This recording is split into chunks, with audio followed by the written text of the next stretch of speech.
वासुदेवाय।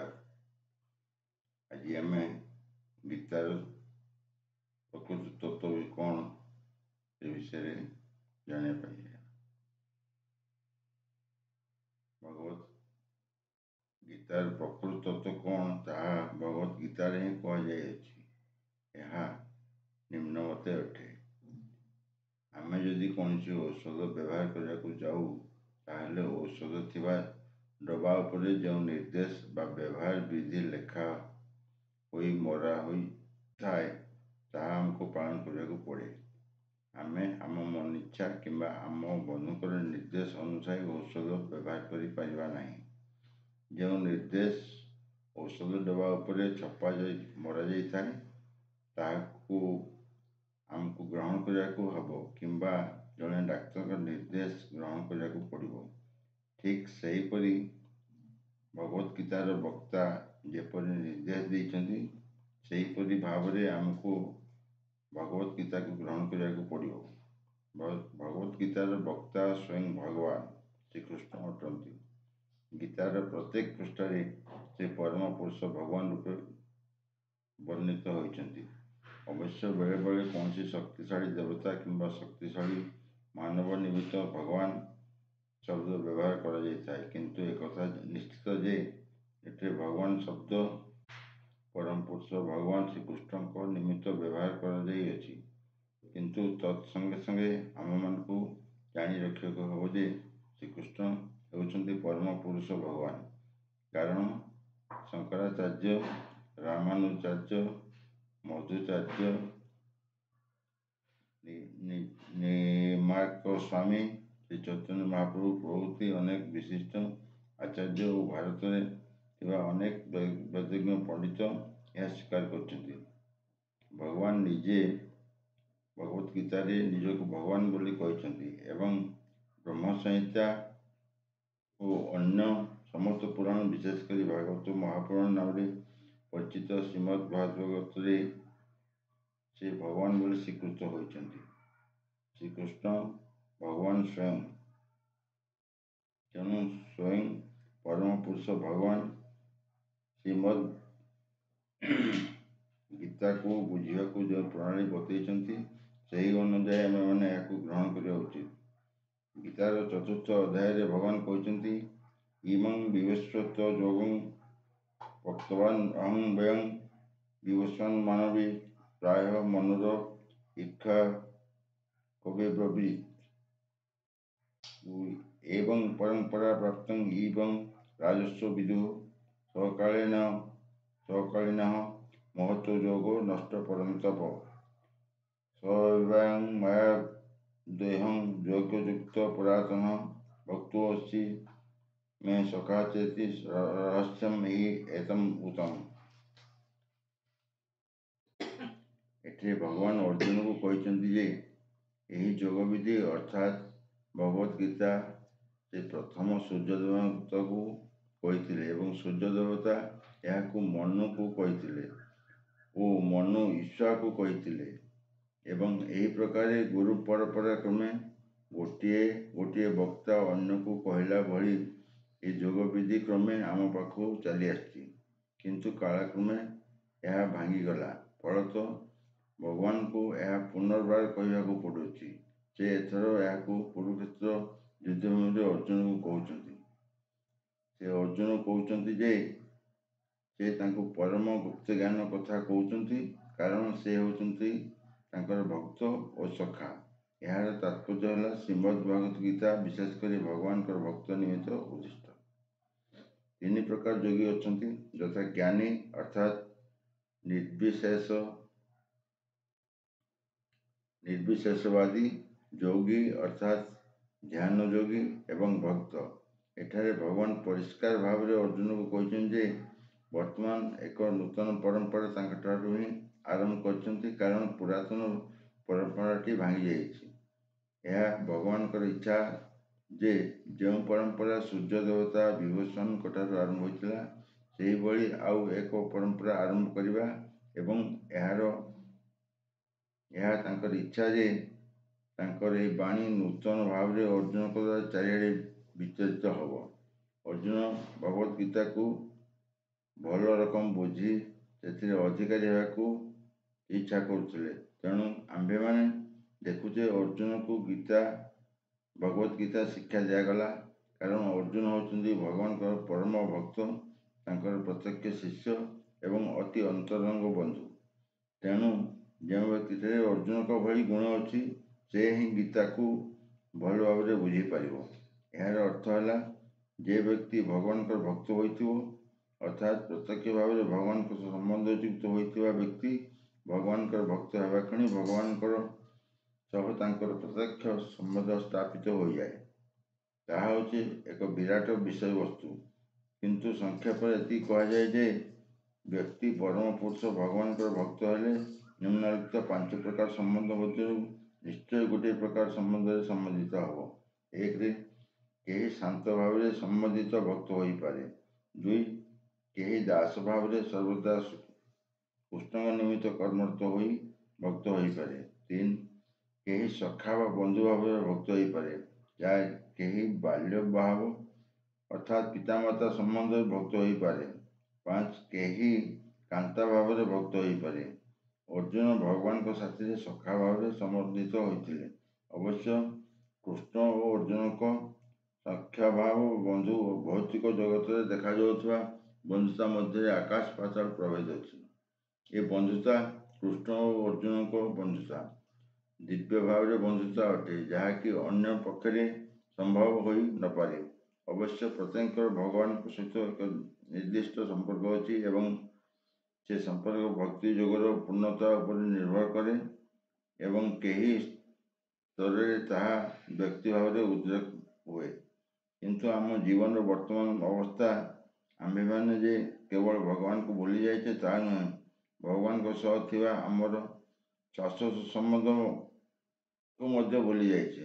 ଲକ୍ଷ ଲକ୍ଷ ଜୀବ ମଧ୍ୟରୁ ପ୍ରତ୍ୟେକ ଜୀବର ଭଗବାନଙ୍କ ସହ ଶାଶ୍ୱତ ଭାବେ ଏକ ନିର୍ଦ୍ଦିଷ୍ଟ ସମ୍ବନ୍ଧ ଅଛି। ତାହାକୁ ସ୍ୱରୂପ କୁହାଯାଏ। ଭକ୍ତି ଯୋଗରେ ବ୍ୟକ୍ତି ସେ ସ୍ୱରୂପକୁ ପୁନର୍ଜାଗରିତ କରିପାରେ ଏବଂ ତାହାକୁ ସ୍ୱରୂପ ସ୍ଥିତି କୁହାଯାଏ। ତାହା ହେଉଛି ବ୍ୟକ୍ତିର ସ୍ୱରୂପ ସ୍ଥିତି ପୂର୍ଣ୍ଣାବସ୍ଥା। ତେଣୁ ଅର୍ଜୁନ ଜଣେ ଭକ୍ତ ଥିଲେ ଏବଂ ଭଗବାନଙ୍କ ସହ ସଖା ବା ବନ୍ଧୁ ଭାବରେ ସମ୍ବନ୍ଧିତ ହୋଇଥିଲେ। ଅର୍ଜୁନ କିପରି ଭଗବତ ଗୀତାକୁ ଗ୍ରହଣ କଲେ ତାହା ଜାଣିବା ଉଚିତ। 10ମ ଅଧ୍ୟାୟରେ ଦିଆଯାଇଛି ଯେ ଅର୍ଜୁନ ଉବାଚ ପରମ ବ୍ରହ୍ମ ପରମ ଧାମ ପବିତ୍ରಂ ପରମ ଭବାନ ପୁରୁଷಂ ଶାଶ୍ୱତଂ ଦିବ୍ୟଂ ଆଦିଭେଦଂ ଅଜଂ ବିଭୁଂ ଆହୁଶ୍ରୁତଂ ଋଷୟା ସର୍ବେ ଦେବର୍ଷିତ ନାରଦସ୍ତଥା ଅଶିଷ୍ଟೋ ଦେବतो ବ୍ୟାସ ସ୍ୱୟଂ ଚୈବ ବବ୍ରିଷି ମେ ସର୍ବଂ ଏତଦ୍ ଗतं ମନ୍ୟଂ ଜନ୍ ମାମେ ବଦସି କେଶବ ନହି ଭଗବାନ ବ୍ୟକ୍ତି ବିଦୁର ଦେବା ନ ଦାନବ। ଅର୍ଜୁନ କହିଲେ, ଆପଣ ପରମ ବ୍ରହ୍ମ, ପରମ ଧାମ ଏବଂ ପରମ ପବିତ୍ରକାରୀ। ଆପଣ ପରମ ସତ୍ୟ ଏବଂ ଶାଶ୍ୱତ ଦିବ୍ୟ ପୁରୁଷ। ଆପଣ ଆଦିଦେବ, ଆପଣ ଦିବ୍ୟ ଆଦି ପୁରୁଷ। ଆପଣ ଅଜ ଏବଂ ସର୍ବବ୍ୟାପିକ ସୌନ୍ଦର୍ଯ୍ୟ ଅଟନ୍ତି। ସମସ୍ତ ବିଶିଷ୍ଟ ମହର୍ଷି ଯଥା ନାରଦ, ଅସିତ, କେବଳ ଏବଂ ବ୍ୟାସ ଆପଣଙ୍କ ସମ୍ବନ୍ଧରେ ଏକଥା କହିଯାଇଛନ୍ତି ଏବଂ ବର୍ତ୍ତମାନ ଆପଣ ସ୍ୱୟଂ ଏହି କଥା ମୋତେ କହୁଛନ୍ତି। ହେ କୃଷ୍ଣ, ଆପଣ ଯାହା ସବୁ କହିଲେ ତାହା ମୁଁ ସତ୍ୟ ରୂପେ ଗ୍ରହଣ କରୁଛି। ହେ ଦେବ, ଦେବତା କିମ୍ବା ରାକ୍ଷସ କେହି ଆପଣଙ୍କ ପୁରୁଷତ୍ୱ ସମ୍ବନ୍ଧରେ ଜାଣନ୍ତି ନାହିଁ। ଭଗବତ ଗୀତା 10, 12, 14 ଗୀତାର ଶ୍ଲୋକରେ ପରମ ପୁରୁଷ ଭଗବାନଙ୍କ ଠାରୁ ଭଗବତ ଗୀତା ଶୁଣିଲା ପରେ ଅର୍ଜୁନ କୃଷ୍ଣଙ୍କୁ ପରମ ବ୍ରହ୍ମ ରୂପେ ଗ୍ରହଣ କଲେ। ପ୍ରତ୍ୟେକ ଜୀବ ହେଉଛନ୍ତି ବ୍ରହ୍ମ, କିନ୍ତୁ ପରମ ଜୀବ ଅର୍ଥାତ୍ ପରମ ପୁରୁଷ ଭଗବାନ ହେଉଛନ୍ତି ପରମ ବ୍ରହ୍ମ। ପରମ ଧାମର ଅର୍ଥ ହେଲା ସମସ୍ତଙ୍କର ପରମ ଆଶ୍ରୟସ୍ଥଳୀ ଅଟନ୍ତି। ପବିତ୍ରମ ଶବ୍ଦର ଅର୍ଥ ହେଲା ସେ ହେଉଛନ୍ତି ବିଶୁଦ୍ଧ ଭୌତିକ ଦୋଷମୁକ୍ତ। ପୁରୁଷ ଶବ୍ଦର ଅର୍ଥ ହେଲା ସେ ହେଉଛନ୍ତି ପରମ ଉପଭୋଗକାରୀ ବା ପରମ ଭକ୍ତା। ଦିବ୍ୟର ଅର୍ଥ ବିଶୁଦ୍ଧ। ଆଦିଦେବର ଅର୍ଥ ହେଲା ଆଦିଦେବ, ପରମ ପୁରୁଷ ଭଗବାନ। ଅଜର ଅର୍ଥ ହେଲା ଅଜ ଅର୍ଥାତ୍ ଯାହାଙ୍କର ଜନ୍ମ ନାହିଁ। ଏବଂ ବିଭୁଂ ଶବ୍ଦର ଅର୍ଥ ହେଲା ମହାନ ବା ସର୍ବବ୍ୟାପକ। କେହି ଏପରି ଭାବି ପାରନ୍ତି ଅର୍ଜୁନ କୃଷ୍ଣଙ୍କର ବନ୍ଧୁ ଥିଲେ, ତେଣୁ ସେ ତାଙ୍କୁ ଖୋସାମଦ କରି ବା ଅତ୍ୟୁକ୍ତି କରି ଏପରି କହିଛନ୍ତି। କାଳେ ଭଗବତ ଗୀତାର କୌଣସି ପାଠକ ମନରେ ଏହି ସନ୍ଦେହ ଉପଜିବ, ସେଥିପାଇଁ ପରବର୍ତ୍ତୀ ଶ୍ଲୋକରେ କହିଛନ୍ତି ଯେ କୃଷ୍ଣ ଯେ ପରମ ପୁରୁଷ ଭଗବାନ ଏକଥା କେବଳ ନିଜେ କହୁନାହାନ୍ତି। ନାରଦ, ଅସିତ, କେବଳ ଓ ବ୍ୟାସଦେବ ପ୍ରଭୃତି ମହର୍ଷିଗଣ କଥା ସ୍ୱୀକାର କରିଦେଇ ଯାଇଛନ୍ତି। ଏମାନେ ହେଉଛନ୍ତି ବିଶିଷ୍ଟ ମହାତ୍ମା। ଏମାନେ ସମସ୍ତେ ଆଚାର୍ଯ୍ୟଙ୍କ ଦ୍ୱାରା ସ୍ୱୀକୃତ ଥିବା ବୈଦିକ ଜ୍ଞାନକୁ ବିତରଣ କରିଦେଇ ସାରିଛନ୍ତି। ତେଣୁ ଅର୍ଜୁନ କୃଷ୍ଣଙ୍କୁ କହିଛନ୍ତି ଯେ ଏହା ସବୁ କହିଲେ ସେ ସବୁ ସମ୍ପୂର୍ଣ୍ଣ ରୂପେ ସତ୍ୟ ରୂପେ ଗ୍ରହଣ କରିଛନ୍ତି। ସର୍ବଂ ଏଦଂ ମିତୃତଂ ମନ୍ୟ, ଯାହା ସବୁ ଆପଣ କହିଲେ ସେ ସବୁକୁ ସତ୍ୟ ରୂପେ ମୁଁ ଗ୍ରହଣ କରୁଛି। ଅର୍ଜୁନ ମଧ୍ୟ କହୁଛନ୍ତି ଯେ ପରମ ପୁରୁଷ ଭଗବାନଙ୍କୁ ବୁଝିବା ବଡ଼ କଷ୍ଟକର ଏବଂ ଏପରିକି ବିଶିଷ୍ଟ ଦେବତାଗଣ ମଧ୍ୟ ତାଙ୍କୁ ଜାଣିପାରନ୍ତି ନାହିଁ। ଏହାର ଅର୍ଥ ହେଲା ମାନବଠାରୁ ଉନ୍ନତ ବା ବଡ଼ ଦେବତାଗଣ ମଧ୍ୟ ଭଗବାନଙ୍କୁ ଜାଣିପାରନ୍ତି ନାହିଁ। ତେଣୁ ତାଙ୍କର ଭକ୍ତ ନ ହୋଇ ଏକ ମାନବ କିପରି କୃଷ୍ଣଙ୍କୁ ଜାଣିବ? ତେଣୁ ଭଗବତ ଗୀତାକୁ ଭକ୍ତି ଯୋଗ ମାର୍ଗରେ ଗ୍ରହଣ କରିବା ଉଚିତ। କେହି ନିଜକୁ ଭଗବାନ ଶ୍ରୀକୃଷ୍ଣଙ୍କ ସହିତ ସମାନ ବୋଲି ଭାବିବା ଉଚିତ ନୁହେଁ, କିମ୍ବା କୃଷ୍ଣଙ୍କୁ ଜଣେ ସାଧାରଣ ମାନବ ବୋଲି ଭାବିବା ଉଚିତ ନୁହେଁ, କିମ୍ବା ଜଣେ ବିରାଟ ବ୍ୟକ୍ତିତ୍ୱ ବିଶିଷ୍ଟ ପୁରୁଷ ବୋଲି ଭାବିବା ଉଚିତ ନୁହେଁ। ଭଗବତ ଗୀତା ବାଣୀ ଅନୁଯାୟୀ କିମ୍ବା ଭଗବତ ଗୀତାକୁ ବୁଝିବାକୁ ଚେଷ୍ଟା କରୁଥିବା ବ୍ୟକ୍ତି ଅର୍ଜୁନଙ୍କ କଥା ଅନୁଯାୟୀ ଅନ୍ତତଃ କଳ୍ପନାପୂର୍ବକ ଶ୍ରୀକୃଷ୍ଣଙ୍କୁ ହିଁ ପରମ ପୁରୁଷ ଭଗବାନ ଅଟନ୍ତି। ତେଣୁ ଆମ୍ଭେମାନେ ଅନ୍ତତଃ କଳ୍ପନାପୂର୍ବକ ଶ୍ରୀକୃଷ୍ଣଙ୍କୁ ପରମ ପୁରୁଷ ବୋଲି ଗ୍ରହଣ କରିବା ଉଚିତ ଏବଂ ସେହି ବିନୟ ଭାବର ବଶବର୍ତ୍ତୀ ହୋଇ ଆମ୍ଭେମାନେ ଗୀତା ଭଗବତ ଗୀତାକୁ ବୁଝିପାରିବା। ବ୍ୟକ୍ତି ବିନୟ ଭାବସ୍ଥିତ ହୋଇ ସେହି ଭାଗବତ ଗୀତା ପାଠ ନ କଲେ ତାହାକୁ ବୁଝିବା ବଡ଼ କଠିନ। ଏହା ବଡ଼ ରହସ୍ୟମୟ ଅଟେ। ଭଗବତ ଗୀତା କ'ଣ? ଏହାର ଉଦ୍ଦେଶ୍ୟ କ'ଣ? ଭଗବତ ଗୀତାର ଉଦ୍ଦେଶ୍ୟ ହେଲା ମାନବକୁ ଭୌତିକ ଓ ସ୍ଥିତି ରୂପକ ଅଜ୍ଞାନତାରୁ ମୁକ୍ତ କରିବା। ପ୍ରତ୍ୟେକ ଲୋକ ବିଭିନ୍ନ ପ୍ରକାର ଅସୁବିଧାର ସମ୍ମୁଖୀନ ହେଉଛନ୍ତି। ଯେପରି ଅର୍ଜୁନ କୁରୁକ୍ଷେତ୍ର ଯୁଦ୍ଧରେ ଅସୁବିଧାର ସମ୍ମୁଖୀନ ହୋଇଥିଲେ, ସେହିପରି ସମସ୍ତେ ହେଉଛନ୍ତି। ଅର୍ଜୁନ ଶ୍ରୀକୃଷ୍ଣଙ୍କର ଶରଣାପନ୍ନ ହେଲେ ଏବଂ ଫଳତଃ ତାଙ୍କୁ ଭଗବତ ଗୀତା ବାଣୀ କୁହାଗଲା। କେବଳ ଯେ ଅର୍ଜୁନ ଏପରି ଅବସ୍ଥାରେ ପଡ଼ିଲେ ତାହା ନୁହେଁ, ଏ ଭୌତିକ ସ୍ଥିତି ଯୋଗୁଁ ଆମ୍ଭେମାନେ ସମସ୍ତେ ସେ ପ୍ରକାର ଅବସ୍ଥାରେ ପଡ଼ୁଛେ, ଅର୍ଥାତ୍ ସର୍ବଦା ନାନା ପ୍ରକାର ଉଦ୍ବିଗ୍ନତା ମଧ୍ୟରେ ଗତି କରୁଛେ। ଆମ୍ଭମାନଙ୍କର ଅବସ୍ଥାନଟି ବର୍ତ୍ତମାନ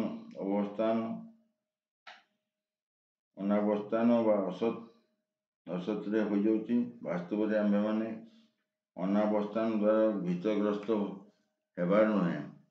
ଆମ୍ଭମାନଙ୍କର ଅବସ୍ଥାନ ହେଉଛି ଶ୍ୱାସସ୍ତରେ, କିନ୍ତୁ କୌଣସି ପ୍ରକାରେ ଆମ୍ଭେମାନେ ଅସତ୍ ସ୍ଥିତିରେ ପଡ଼ିଯାଉଛୁ। ଅସତ୍ର ଅର୍ଥ ହେଲା ଯାହା ସ୍ଥିତି ନାହିଁ।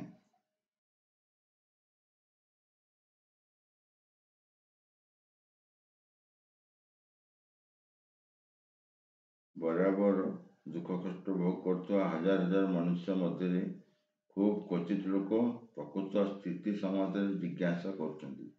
ସେମାନେ କ'ଣ ଓ କାହିଁକି ଏ ପ୍ରକାର ଅସୁବିଧାର ପରିସ୍ଥିତିରେ ପଡ଼ିଛନ୍ତି ଇତ୍ୟାଦି ଇତ୍ୟାଦି। ଯେପର୍ଯ୍ୟନ୍ତ ମାନବ ତାର କ୍ଲେଶ ଦୁଃଖ ଯନ୍ତ୍ରଣା ସମ୍ବନ୍ଧରେ ପ୍ରଶ୍ନ ନ କରିଛି, ଅର୍ଥାତ୍ ଜିଜ୍ଞାସା ସ୍ତରରେ ଉନ୍ନତି ନ ହୋଇଛି, ସେ ପର୍ଯ୍ୟନ୍ତ ସେ ଉପଲବ୍ଧି ନ କରିଛି ଯେ ଏ ପ୍ରକାର ଦୁଃଖ କ୍ଲେଶ ଚାହେଁ ନାହିଁ, ବରଂ ଏ ଦୁଃଖ କ୍ଲେଶ କିପରି ଦୂର ହେବ, ଏ ସମସ୍ୟାର କିପରି ସମାଧାନ ହେବ ତାହା ସେ ଚାହେଁ, ସେ ପର୍ଯ୍ୟନ୍ତ ସେ ପ୍ରକୃତ ମନରେ ବିବେଚିତ ହେବ ନାହିଁ। ଯେତେବେଳେ ମାନବ ମନରେ ଏ ପ୍ରକାର ଜିଜ୍ଞାସା ପ୍ରବୃତ୍ତି ଜାଗୃତ ହୁଏ, ସେତେବେଳେ ତାର ପ୍ରକୃତ ମାନବିକତା ଆରମ୍ଭ ହେଲା ବୋଲି ବୁଝିବାକୁ ହେବ। ବ୍ରହ୍ମସୂତ୍ରରେ ଏ ପ୍ରକାର ଜିଜ୍ଞାସାକୁ ବ୍ରହ୍ମ ଜିଜ୍ଞାସା କୁହାଯାଇଛି।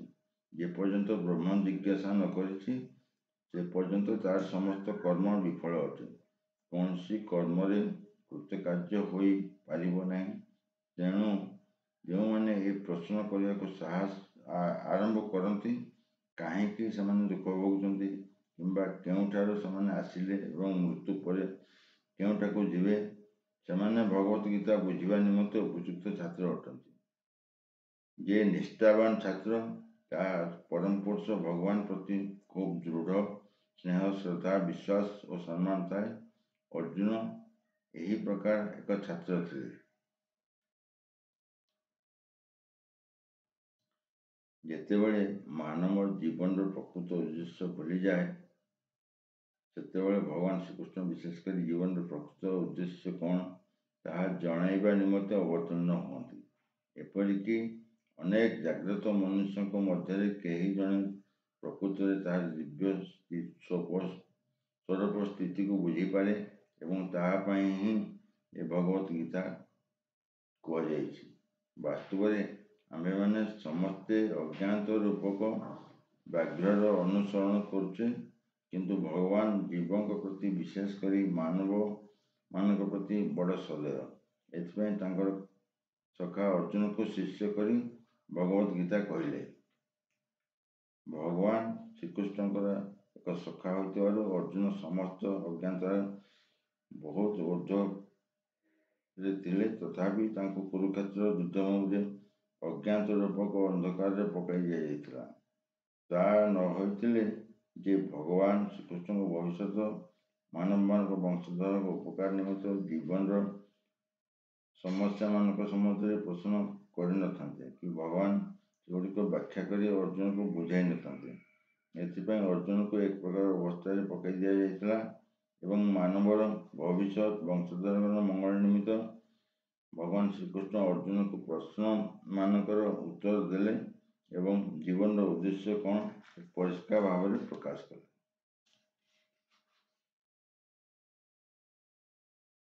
ତାହେଲେ ମାନବ ତଦନୁଯାୟୀ କର୍ମ କରିବ, ମାନବ ଜୀବନ ଫର୍ମ ସାର୍ଥକତା ହୋଇପାରିବ।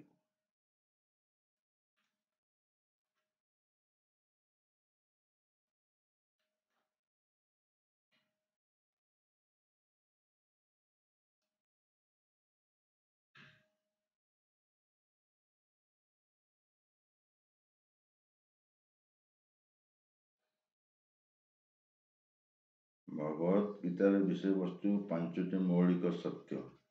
ପ୍ରଥମତଃ ଭଗବତ ବିଜ୍ଞାନ ବ୍ୟାଖ୍ୟା କରାଯାଇଛି ଏବଂ ତତ୍ପରେ ଜୀବମାନଙ୍କର ସ୍ୱରୂପ ସ୍ଥିତି କଥା କୁହାଯାଇଛି। ଈଶ୍ୱର ଅଛନ୍ତି। ଈଶ୍ୱରଙ୍କ ଶବ୍ଦର ଅର୍ଥ ହେଲା ନିୟନ୍ତ୍ରଣକାରୀ ଏବଂ ଜୀବଗଣ ହେଉଛନ୍ତି ଜୀବଗଣଙ୍କ ନିୟନ୍ତ୍ରଣ ପ୍ରତି। ଯଦି କୌଣସି ଜୀବ କହେ ଯେ ନିୟନ୍ତ୍ରିତ ନୁହେଁ, ସେ କାହାରି ନିୟନ୍ତ୍ରଣାଧୀନରେ ନାହିଁ, ସେ ସ୍ୱାଧୀନ, ତାହେଲେ ବୁଝିବାକୁ ହେବ ଯେ ସେ ପାଗଳ ଅଟେ। ଜୀବ ସର୍ବତ ଭାବେ ନିୟନ୍ତ୍ରିତ, ବିଶେଷ କରି ତାର ବଦ୍ଧ ଜୀବନରେ ସେ ସବୁ ଦିଗରୁ ନିୟନ୍ତ୍ରିତ ଅଟେ। ତାକୁ ଭଗବତ ଗୀତାରେ ଈଶ୍ୱର ପରମ ନିୟନ୍ତ୍ରଣକାରୀ ଏବଂ ଜୀବ ଅର୍ଥାତ୍ ନିୟନ୍ତ୍ରିତ ଗଣଙ୍କ ସମ୍ବନ୍ଧରେ ବର୍ଣ୍ଣନା କରିଛି। ପ୍ରକୃତି, ଭୂତ ପ୍ରକୃତି ଏବଂ କାଳ, ସମଗ୍ର ବ୍ରହ୍ମାଣ୍ଡର ସ୍ଥିତିମୟ କିମ୍ବା ଭୂତ ପ୍ରକୃତିର ପ୍ରକାଶ ସମୟ ଏବଂ କର୍ମ, ଏହିସବୁ କଥା ଭଗବତ ଗୀତାରେ ଆଲୋଚନା କରାଯାଇଛି। ଏହି ଦୃଶ୍ୟ ଜଗତ ନାନାବିଧ କର୍ମରେ ପରିପୂର୍ଣ୍ଣ। ସମସ୍ତ ଜୀବ ବିଭିନ୍ନ ପ୍ରକାର କର୍ମରେ ବ୍ୟାପ୍ତ। ଭଗବତ ଗୀତାକୁ ଆମ୍ଭେମାନେ ଶିକ୍ଷା କରିବା ଉଚିତ। ଭଗବାନ କ'ଣ, ଜୀବଗଣ କ'ଣ, ପ୍ରକୃତି କ'ଣ, ଦୃଶ୍ୟ ଜଗତରେ ପରିପ୍ରକାଶ କ'ଣ, ଏହା କିପରି କାଳ ଦ୍ୱାରା ନିୟନ୍ତ୍ରିତ ଓ ଜୀବମାନଙ୍କର କର୍ମ କ'ଣ। ଭଗବତ ଗୀତାରେ ବର୍ଣ୍ଣନା କରାଯାଇଥିବା 5ଟି ମୌଳିକ ବସ୍ତୁ ମଧ୍ୟରୁ ପରମ ପୁରୁଷ ଭଗବାନ କିମ୍ବା କୃଷ୍ଣ କିମ୍ବା ବ୍ରହ୍ମା କିମ୍ବା ପରମ ନିୟନ୍ତ୍ରଣକାରୀ କିମ୍ବା ପରମାତ୍ମା, ଯାହା କିଛି ଆପଣ କୁହନ୍ତୁ, ସେ ହେଉଛନ୍ତି ସର୍ବଶ୍ରେଷ୍ଠ। ଜୀବଗଣ ଗୁଣରେ ପରମ ନିୟନ୍ତ୍ରଣକାରୀଙ୍କ ସଦୃଶ। ଉଦାହରଣ ସ୍ୱରୂପ ଭଗବାନଙ୍କର ଜାଗତିକ ବ୍ୟାପାର, ଭୂତ ପ୍ରକୃତି ଆଦି ଉପରେ ପୂର୍ଣ୍ଣ କର୍ତ୍ତୃତ୍ୱ ଅଛି। ଏକଥା ଭଗବତ ଗୀତାର ପରବର୍ତ୍ତୀ ଅଧ୍ୟାୟମାନଙ୍କରେ ବର୍ଣ୍ଣିତ ହେବ। ଭୂତ ପ୍ରକୃତି ଅର୍ଥାତ୍ ସ୍ୱାଧୀନ ନୁହେଁ, ସେ ଭଗବାନଙ୍କ ନିର୍ଦ୍ଦେଶରେ କାର୍ଯ୍ୟ କରୁଛି।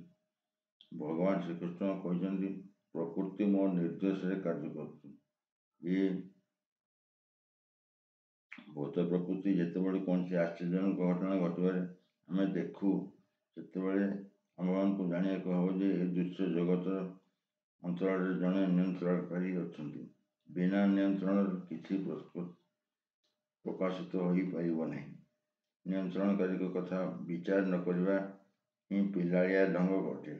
ଉଦାହରଣ ସ୍ୱରୂପ, ଗୋଟିଏ ପିଲା ଏପରି ଭାବିପାରେ ଯେ ମୋଟର ଗାଡ଼ିଟି କିପରି ଚାଲିଛି। ବଡ଼ ଆଶ୍ଚର୍ଯ୍ୟର କଥା ଯେ ଏହାକୁ କୌଣସି ଘୋଡ଼ା କିମ୍ବା ପ୍ରାଣୀ ଟାଣୁନାହାନ୍ତି, ଅଥଚ ଏହା ଗତି କରୁଛି କିପରି। କିନ୍ତୁ ଯିଏ ବିଚାରଶୀଳ ବ୍ୟକ୍ତି ମୋଟର ଗାଡ଼ିର ଯାନ୍ତ୍ରିକ ବ୍ୟବସ୍ଥା କଥା ଜାଣେ, ଏକଥା ଜାଣେ ଯେ ଅଞ୍ଚଳରେ ଜଣେ ଚାଳକ ଅଛି। ଠିକ୍ ସେହିପରି ପରମେଶ୍ୱର ହେଉଛନ୍ତି ଚାଳକ ସଦୃଶ, ଯାହାଙ୍କ ନିର୍ଦ୍ଦେଶରେ ସବୁ ପରିଚାଳିତ ହେଉଛି। ଜୀବଗଣ ଭଗବାନଙ୍କର ଅଂଶବିଶେଷ ଅଟନ୍ତି। ଭଗବତ ଗୀତାର ପରବର୍ତ୍ତୀ ଅଧ୍ୟାୟମାନଙ୍କରୁ ଆମେମାନେ ଜାଣିପାରିବା ଯେ ଭଗବାନ ଏହା ସ୍ୱୀକାର କରିଛନ୍ତି।